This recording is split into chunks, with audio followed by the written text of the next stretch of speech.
मराठी भाषा गौरव दिनानिमित्त मुंबईमध्ये विविध कार्यक्रमांचं आयोजन करण्यात आलं। मराठी भाषेच्या गौरवार्थ आणि भाषा तसंच साहित्याच्या विकासासाठी कार्यरत असणाऱ्या मान्यवरांच्या सन्मानार्थ गेटवे ऑफ इंडिया इथे गौरव पुरस्कार सोहळा आयोजित करण्यात आला। या सोहळ्याला दोनही उपमुख्यमंत्र्यांनी उपस्थिती लावली, तर दादरच्या शिवाजी पार्कमध्ये मनसेनं कविता वाचन आणि पुस्तक प्रदर्शन कार्यक्रमाचं आयोजन भव्य मोठ्या प्रमाणामध्ये केलेलं होतं। या कार्यक्रमाला राज ठाकरे, जावेद अख्तर आणि आशा भोसलेंसह अनेक दिग्गज मान्यवरांनी उपस्थिती लावली। तर ठाकरेंच्या शिवसेनेच्या लोकाधिकार समिती महासंघाच्या वतीने मुंबईमध्ये भव्य सोहळा आयोजित करण्यात आला आणि या कार्यक्रमाला उद्धव ठाकरेंनी मार्गदर्शन केलं आणि तीच ही दृश्य सगळी स्क्रीनवर।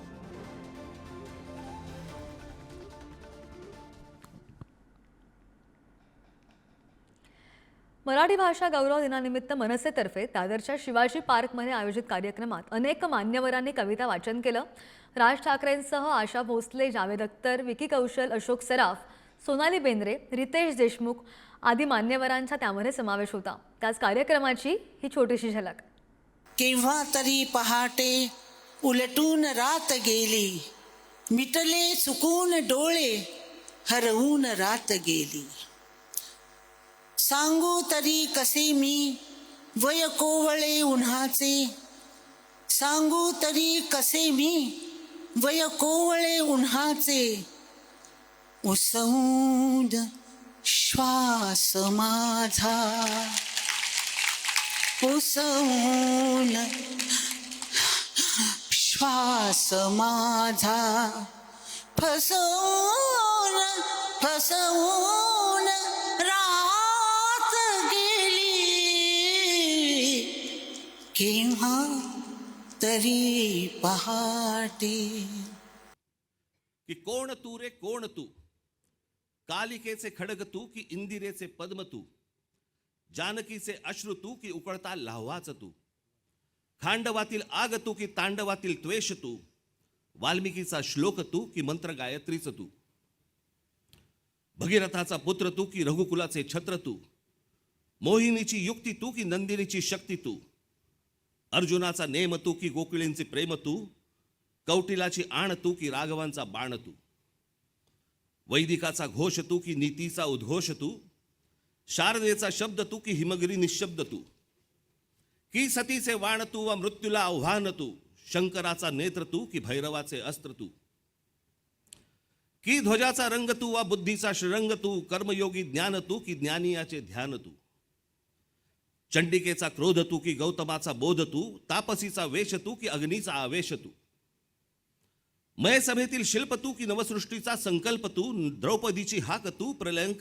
प्रलयंकराचा धाक तू, गीतेतला संदेश तू आणि क्रांतीचा आदेश तू, संस्कृतीचा मान तू आणि आमचा अभिमान तू। ओळखलं का सर मला?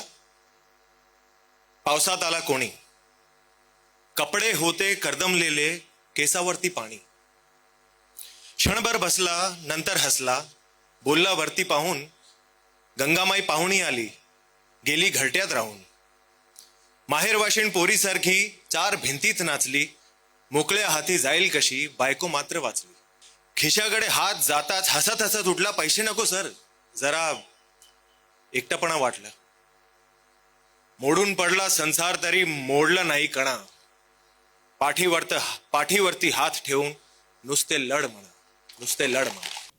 कभी कभी मैं ये सोचता हूं कि चलती गाड़ी से पेड़ देखो तो ऐसा लगता है दूसरी समझा रहे हैं, मगर हकीकत में पेड़ अपनी जगह खड़े।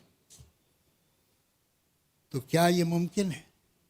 सारी सदियां कतार अंदर कतार अपनी जगह खड़ी हो, ये वक्त साकित हो और हम ही गुजर रहे हो। इस एक लम्हे में सारे लम्हे, तमाम सदियां छुपी हुई हो, न कोई आइंदा न गुज़िश्ता, जो हो चुका है वो हो रहा है, जो होने वाला है हो रहा है। मैं सोचता हूँ कि क्या ये मुमकिन है, सच ये हो कि सफ़र में हम हैं, गुज़रते हम हैं, जिसे समझते हैं हम गुज़रता है वो थमा है, गुज़रता है या थमा हुआ है, इकाई है या बटा हुआ है मुंजमद या पिघल रहा है, किसे खबर है, किसे पता है ये वक्त क्या है। देणाऱ्यांनी देत जावे, घेणाऱ्यांनी घेत जावे, देणाऱ्यांनी देत जावे, घेणाऱ्यांनी घेत जावे. हिरव्या पिवळ्या माळावरून हिरवी पिवळी शाल घ्यावी. सह्याद्रीच्या कडाकडून छातीसाठी ढाल घ्यावी. वेड्या पिशा ढगांकडून वेडे पिसे आकार घ्यावे. रक्तामच्च्या प्रश्नांसाठी पृथ्वीकडून होकार घ्यावे. उसळलेल्या दर्याकडून पिसाळलेली आयाळ घ्यावी. भरलेल्याशा भीमेकडून तुकोबांची माळ घ्यावी. देणाऱ्यांनी देत जावे, घेणाऱ्यांनी घेत जावे. देणाऱ्यांनी देत जावे, घेणाऱ्यांनी घेत जावे. घेता घेता एक दिवस देणाऱ्याचे हात घ्यावे. पैठणीच्या घडीघडीतून अवघे आयुष्य उलगडत गेले. आहेपणी मरण आले, माझ्या आजीचे सोने झाले. कधीतरी ही पैठणी मी धरते उरी कवटाळून. कधीतरी ही पैठणी मी धरते उरी कवटाळून. मऊ रेशमी स्पर्शांमध्ये आजी भेटते मला जवळून. मधली वर्ष गळून पडतात, काळपटाचा जुळतो धागा. मधली वर्षे गळून पडतात, काळपटाचा जुळतो धागा. पैठणीच्या चौघड्यानो आजीला माझे कुशल सांगा. आजीला माझे कुशल सांगा. धन्यवाद. दैनिक पुढारी आणि जोशी कला आणि बेडेकर वाणिज्य महाविद्यालय आयोजित मराठी भाषा गौरव दिन सोहळा ठाण्यामध्ये पार पडला आणि या सोहळ्याला प्रमुख पाहुणे म्हणून मराठी भाषा आणि उद्योग मंत्री उदय सामंत सुद्धा उपस्थित होते. हा सोहळा ठाणे महाविद्यालयाच्या पाणिनी सभागृहात पार पडला आणि या कार्यक्रमाच्या उद्घाटनाला सुलेखनकार पद्मश्री अच्युत पालव सुद्धा उपस्थित होते. या कार्यक्रमादरम्यान मराठी भाषा संवर्धकांचा सन्मान मंत्री उदय सामंत यांच्या हस्ते करण्यात आला. तसंच या कार्यक्रमात आम्हा घरी धनशब्दांचीच रत्न या विषयावर परिसंवाद देखील ठेवण्यात आलेला होता.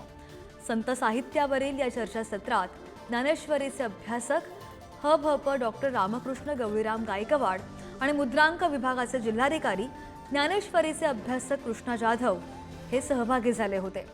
मराठी भाषा गौरव दिनाच्या निमित्ताने मराठी भाषेला सुलेखनाचा दर्जा देणारे पद्मश्री अच्युत पालव यांचा सन्मान मराठी भाषा आणि उद्योग मंत्री उदय सामंत यांच्या हस्ते या कार्यक्रमात विशेष सन्मान करण्यात आला.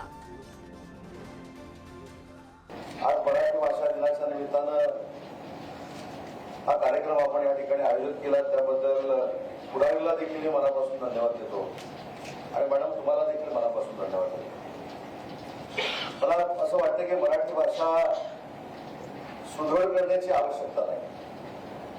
मराठी भाषा म्हणजे संत ज्ञानेश्वरांचं साहित्य आहे. मराठी भाषा म्हणजे एकनाथांचं साहित्य आहे. मराठी भाषा म्हणजे रामदासांचं साहित्य आणि मराठी भाषा म्हणजे बहिणाबाई